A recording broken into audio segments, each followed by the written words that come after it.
Rico Rodriguez, and today my topic will be covering the This I Believe assignment, and the theme that I wanted to focus on is identification. And spiritually, I believe the vision for diversity is becoming more mindful and aware of other people's culture.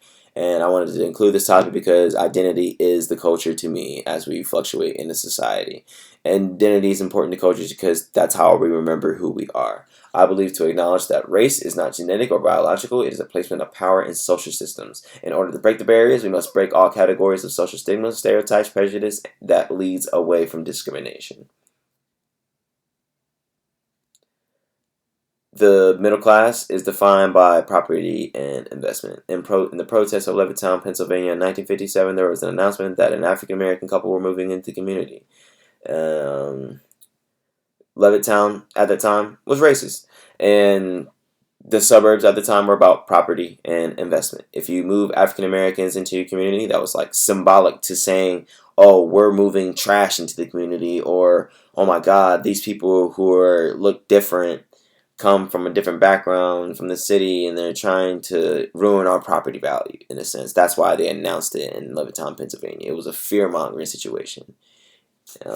Not fear mongering, but it was just those times were racist, and that is how I find environmental racism in the stereotypes that allow us to categorize people with predetermined notions. So I believe consideration of culture is important. American culture does not like to remember, as the past is recycled in the future. I think acknowledgement is about truth, and I believe the worst thing you can do in culture is forgetting. And the civil rights movement was over 60 years ago. I'm developing more diversity in my life by accepting the way people want or the way they want to be treated. Between cultures is understanding through empathy. Categories do not mean anything towards your own motivation and our own self-fulfillment. Color is a part of the illusion that can cause prejudice in the workplace. I always have to look at myself and have introspection to reflect on society, to be more mindful of other people. So if you say the wrong things, you don't have to look like an idiot in front of another person because you weren't practicing mindfulness and emotional intelligence to actually think about the other person moralistically. You know, diversity is about working with multicultures, and I believe I'm becoming more diverse myself is because I'm understanding just because, oh my God, I'm black, I'm Hispanic, I'm Dada's minor, yada yada yada. The American social system is not set up in my mind to make me believe that I'm minor. That's not going to affect my self motivation and my fulfillment to doing job with people along the journey.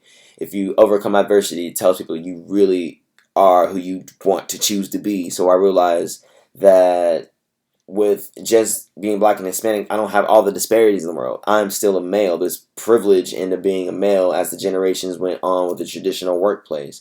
There's a gender pay gap where women are still making less than most men in CEO positions or just in a manager position in general, with the gender gap and privilege of wages. I'm becoming more aware of the tropes and traditions, and I feel it's important to ensure fairness of labor, time, and ethics. Overall, I'm enjoying the process of morality between judgments of other cultures that exist beyond the confusions of our own ideology. My point is that ideologies don't exist without us believing in them. Ethically, we have character to choose how we want to react with people. Empathy is about learning the process of diversity. I'm enjoying the process of learning how to have more emotional intelligence and having appreciation of differences, and to embrace everyone. We're all going to be different. There isn't going to be one person in this world to say I'm exactly the same as him. That's how we share the equanimity. So inclusion is about raising awareness about universal connection between people. Our eyes are camera lenses, and we are the directions of ourselves to see how we're going to figure out ourselves in human society. So in conclusion to this, overall, I like learning about diversity and knowing how people adopt tolerance and appreciate people's differences. And we are who we choose to be, so let's just choose to be more diverse and more ethical. And so that wraps up my presentation for this I Believe assignment on identity. My name is Rico Rodriguez, and I'm signing out. Have a nice day.